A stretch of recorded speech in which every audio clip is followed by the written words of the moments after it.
ബി.ജെ.പിയെക്കുറിച്ച് കേരളത്തിൽ ഏറെ പ്രതീക്ഷകൾ കൂടിക്കൂടി വരികയാണ്. പ്രത്യേകിച്ച് രാജീവ് ചന്ദ്രശേഖർ കേരളത്തിൽ ബി.ജെ.പിയുടെ സംസ്ഥാന അധ്യക്ഷനായി മാറിയതോടുകൂടി പുതിയ രൂപവും ഭാവവും ഒക്കെ തന്നെ വന്നിരിക്കുകയാണ്. കൂടുതലായിട്ട് താഴെത്തട്ടിലേക്ക് ജനങ്ങളിലേക്ക് ഇറങ്ങിച്ചെല്ലുകയും ജനകീയ പ്രശ്നങ്ങൾ മനസ്സിലാക്കുകയും വളരെ ദീർഘവീക്ഷണത്തോടുകൂടിയുള്ള പ്രവർത്തനങ്ങളിൽ അണികളെ മുഴുവൻ ചേർത്ത് നിർത്തിക്കൊണ്ട് മുമ്പോട്ട് പോവുകയുമാണ് ചെയ്യുന്നത്. ഓരോ തെരഞ്ഞെടുപ്പ് കഴിയുമ്പോഴും ബി.ജെ.പി കേരളത്തിൽ വോട്ട് വിഹിതം വർദ്ധിപ്പിക്കുന്നു എന്നുള്ളത് ആർക്കും നിഷേധിക്കാൻ പറ്റുന്ന കാര്യമല്ല. ആ സാഹചര്യത്തിൽ നമ്മൾ 2024 ലോക്സഭാ തെരഞ്ഞെടുപ്പ് കൂടി നോക്കണം. ആ ലോക്സഭാ തെരഞ്ഞെടുപ്പിലെ കണക്കനുസരിച്ച് 11 മണ്ഡലങ്ങളിലാണ് ബി.ജെ.പി ഒന്നാം സ്ഥാനത്ത് നിൽക്കുന്നത്. 11 നിയമസഭാ മണ്ഡലങ്ങളിൽ 9 നിയമസഭാ മണ്ഡലങ്ങളിൽ രണ്ടാം സ്ഥാനത്ത് നിൽക്കുകയാണ്. രണ്ടാം സ്ഥാനത്ത് എന്ന് പറയുമ്പോൾ ബഹുദൂരം പിന്നിലല്ല, ഏതാണ്ട് ഒന്നാം സ്ഥാനത്തിനോട് അടുത്തടുത്ത് നിൽക്കുകയാണ്. അല്പം ഒന്ന് ആഞ്ഞു പിടിച്ചു കഴിഞ്ഞാൽ അത് രണ്ടാം സ്ഥാനത്തിൽ നിന്ന് ഒന്നാം സ്ഥാനത്തേക്ക് എത്തിച്ചേരാൻ കഴിയും എന്നുള്ളത് ആ സ്റ്റാറ്റിസ്റ്റിക്സ് കണ്ടു കഴിയുമ്പോൾ തന്നെ മനസ്സിലാക്കുന്നതാണ്. അത് ആ തരത്തിൽ അറിഞ്ഞുകൊണ്ട് പ്രവർത്തിക്കാൻ ബി.ജെ.പിയിലെ വിഭാഗീയത വെച്ചുകൊണ്ടിരുന്നവരൊക്കെ തന്നെ അത് മാറ്റി ഒന്നിച്ചിറങ്ങിക്കഴിഞ്ഞാൽ കേരളത്തിൽ വ്യക്തമായ ഒരിടം നേടാൻ കഴിയും എന്നാണ് രാഷ്ട്രീയ നിരീക്ഷകർ തന്നെ വിലയിരുത്തുന്നത്. 2016 കൈവശമുണ്ടായിരുന്ന ഒരു സീറ്റാണ് 2021 കൊണ്ടുപോയി തുലച്ചത്. പിന്നീട് പാലക്കാട് കിട്ടാവുന്ന ഒരു അവസരമുണ്ടായിട്ട് പോലും അത് വേണ്ട തരത്തിൽ വിനിയോഗിക്കാൻ കഴിഞ്ഞില്ല. അപ്പൊ 24 ലോക്സഭാ തെരഞ്ഞെടുപ്പിന്റെ പശ്ചാത്തലത്തിൽ ഈ കാര്യങ്ങൾ പറയുമ്പോൾ ഈ ബി.ജെ.പിയുടെ സംസ്ഥാന അധ്യക്ഷനായിട്ട് രാജീവ് ചന്ദ്രശേഖർ വന്നപ്പോൾ കണക്ക് കൂട്ടി പറയുന്നത് 40 മണ്ഡലങ്ങളിൽ ശക്തന്മാരായ സ്ഥാനാർത്ഥികളെ ഇറക്കും. 40 മണ്ഡലങ്ങളിൽ അതിൽ 20 മണ്ഡലം കൂടുതലായിട്ട് വിജയം ഉറപ്പാക്കിക്കൊണ്ടുള്ള പ്രവർത്തനമാണ്. ഇനി അതുകൂടാതെ ഒരു 20 മണ്ഡലം എന്ന് പറയുന്നത് അത് മറ്റു പാർട്ടികളിൽ നിന്ന് ബി.ജെ.പിയിലേക്ക് വരാൻ സാധ്യതയുണ്ട്. അവരുടെ വിശ്വാസ്യത കണക്കിലെടുത്തുകൊണ്ട് അവർക്ക് വേണ്ടി മാറ്റിവെക്കും.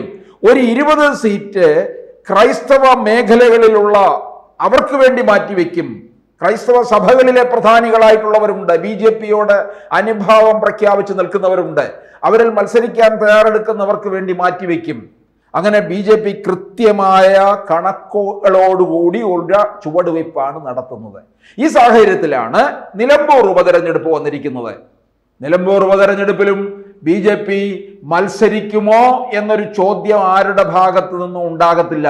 മത്സരിക്കും. കേരളത്തിലെ ഒരു രാഷ്ട്രീയ പാർട്ടി തന്നെയാണല്ലോ, ഇന്ത്യ ഭരിക്കുന്ന ഒരു പാർട്ടിയാണ്, ലോകത്തിലെ ഏറ്റവും വലിയ പാർട്ടിയാണ് ബി.ജെ.പി. ആ പാർട്ടിയുടെ സംസ്ഥാന ഘടകം ഇവിടുത്തെ ഒരു ഉപതെരഞ്ഞെടുപ്പിൽ മത്സരിക്കുമോ എന്നുള്ള ചോദ്യം അപ്രസക്തമാണ്. ആ അവസരത്തിലാണ് ഇപ്പോൾ ഇതാ ബി.ജെ.പിയുടെ ഭാഗത്ത് നിന്ന് തന്നെ ഒരു താല്പര്യക്കുറവ് വന്നിരിക്കുന്നു. ഈ താല്പര്യക്കുറവ് വലിയ അപകടത്തിലേക്കാണ് പോകുന്നത്. ചരിത്രപരമായ ഒരു മണ്ടത്തരത്തിലേക്കാണ് പോകാൻ തയ്യാറെടുത്തിരിക്കുന്നത്. എന്തുകൊണ്ട് താല്പര്യക്കുറവ് കാണിക്കുന്നു ബി.ജെ.പി? ഈ LDF സർക്കാരിനെതിരെ 1 വർഷം നീളുന്ന പ്രതിഷേധ സമരം തുടക്കം കുറിക്കാൻ പോവുകയാണ്.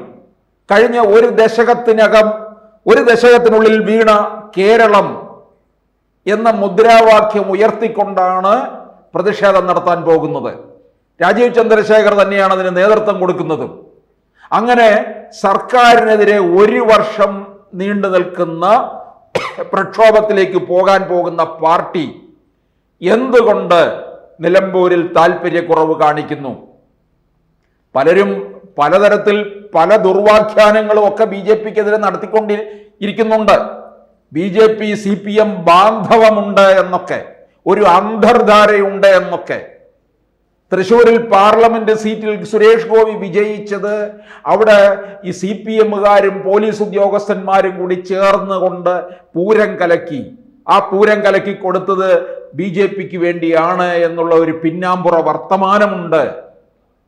അപ്പോൾ ഇവിടെ ഒരു താല്പര്യക്കുറവ് വരുമ്പോൾ PV അൻവർ തന്നെ പറയുന്നുണ്ട്, അൻവർ പറയുന്നുണ്ട്, ഞാൻ 2 മാസം മുമ്പ് പറഞ്ഞതാണ് ഇവിടെ BJP മത്സരിക്കില്ല, ഇത് BJP RS CPM ബന്ധമുണ്ട് എന്നൊക്കെ പറയുന്നുണ്ട്.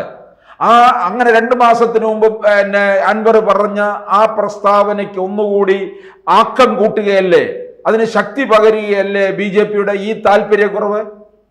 BJP ഒരിക്കലും ഇതിനകത്തൊരു താല്പര്യക്കുറവ് ഉണ്ടാകാൻ പാടില്ല. 2021 തെരഞ്ഞെടുപ്പിൽ അൻവറിന്റെ ഭൂരിപക്ഷം 2700.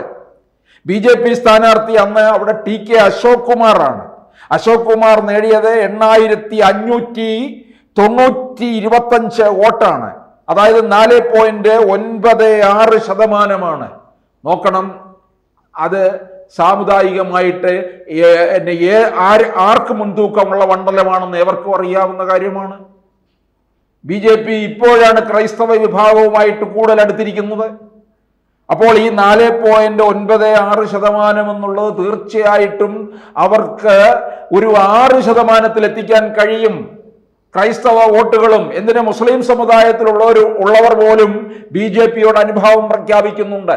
ഹൈന്ദവ വോട്ടുകൾ മുഴുവൻ ഭിന്നിച്ചു പോവുകയും ചെയ്തിരിക്കുകയാണ്. 2024 കണ്ട കാര്യമാണ്. CPM തന്നെ സമ്മതിച്ചിട്ടുണ്ട് ഈഴവ വോട്ടുകൾ മുഴുവൻ ചോർന്നു പോയി എന്ന്. എന്നിട്ടാണോ BJP ഈ പിന്നാക്കം പോകുന്നത്? അതുപോലെ തന്നെ ഏത് തെരഞ്ഞെടുപ്പും രാഷ്ട്രീയ പോരാട്ടമാണ്, അത് മനസ്സിലാക്കണം. ആ രാഷ്ട്രീയ പോരാട്ടമായിട്ട് വേണം നിലമ്പൂരിൽ ഇറങ്ങാൻ. കൂടാതെ പ്രധാനമന്ത്രിയുടെ ഭരണ നേട്ടം 10 വർഷം പിന്നിട്ടിരിക്കുകയല്ലേ. ആ ഭരണ നേട്ടങ്ങളൊക്കെ ഇവിടുത്തെ ജനങ്ങളിലേക്ക് എത്തിക്കണം. ഇനിയൊരു തദ്ദേശ തെരഞ്ഞെടുപ്പ് വരുന്നു, പിന്നീട് നിയമസഭാ തെരഞ്ഞെടുപ്പ് വരുന്നു. അത് ജനങ്ങളിലേക്ക് എത്തിക്കുന്നതിന് വേണ്ടി പ്രധാനമന്ത്രിയുടെ പല പദ്ധതികളും ഇവിടുത്തെ ജനങ്ങൾക്ക് പരിചയപ്പെടുത്തി കൊടുക്കുന്നതിന്, കൂടാതെ പാകിസ്ഥാനെതിരെയുള്ള ഓപ്പറേഷൻ സിന്ദൂർ രാജ്യത്താകെ ചർച്ചയായിരിക്കെ അത് കേന്ദ്ര സർക്കാരിന്റെ ഒരു വലിയ വിജയമായിട്ട് എടുത്തു കാട്ടേണ്ട കർത്തവ്യവും ഇവിടുത്തെ BJP ഘടകത്തിനുണ്ട്. അപ്പോൾ അങ്ങനെയൊക്കെയുള്ള സാഹചര്യങ്ങൾ നിലവിലിരിക്കെ ഇവിടെ നിലമ്പൂരിൽ പിന്നോട്ടടിച്ചത് എന്തിനു വേണ്ടി? അങ്ങനെ ഒരു ചിന്ത ഉണ്ടായത് തന്നെ എന്തിനു വേണ്ടി? അത് തന്നെ ഉണ്ടാകാൻ പാടില്ല. രാജീവ് ചന്ദ്രശേഖർ പറയുന്നുണ്ട് അവിടെ തെരഞ്ഞെടുപ്പ് വരുത്തി വെച്ചതാണെന്ന്. അതെന്തുമായിക്കൊള്ളട്ടെ, വരുത്തി വെച്ചതാണ്. അതല്ല ഇവിടെ BJP നോക്കേണ്ടത്. അവിടെ രാഷ്ട്രീയമായി നേരിടണം. ചിലപ്പോൾ അവിടെ ഒരു തെരഞ്ഞെടുപ്പ് ഉപതെരഞ്ഞെടുപ്പ് വരുന്നത് ഒരുപക്ഷെ ഇത്തരത്തിൽ മുന്നണി മാറ്റത്തിലൂടെയാകാം. അതല്ലെന്നുണ്ടെങ്കിൽ അവിടുത്തെ അവിടുത്തെ MLA-യുടെ ഏതെങ്കിലും വിയോഗമായിരിക്കാം. ഇപ്പൊ പുതുപ്പള്ളിയിലും ഇവിടെ തൃക്കാക്കരയിലും നമ്മൾ കണ്ടത് അവിടുത്തെ MLA-മാരുടെ വിയോഗമായിരുന്നു. അങ്ങനെ ഉപതെരഞ്ഞെടുപ്പിലേക്ക് പോകും. ഇവിടെ അതല്ല, വരുത്തി വെച്ചതാണ് എന്ന് പറഞ്ഞ് BJPക്ക് ഒഴിയാൻ പാടില്ല. രാഷ്ട്രീയമായി തന്നെ നേരിടണം. ഒരു ചരിത്രപരമായ മണ്ടത്തരത്തിലേക്ക് BJP പോകരുത്. അതാണ് ആവശ്യം.